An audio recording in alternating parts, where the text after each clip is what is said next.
अहंकाराचं जर का वेळीच निर्मूलन झालं नसेल, म्हणजेच हा अहंकाराचा काटा जर का वेळीच काढणार असेल तर अस्तित्व संपायला सुद्धा वेळ लागणार नाही.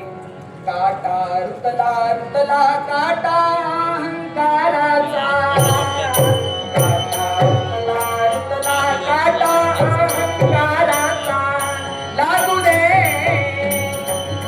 छंद हा मानवाला.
काटा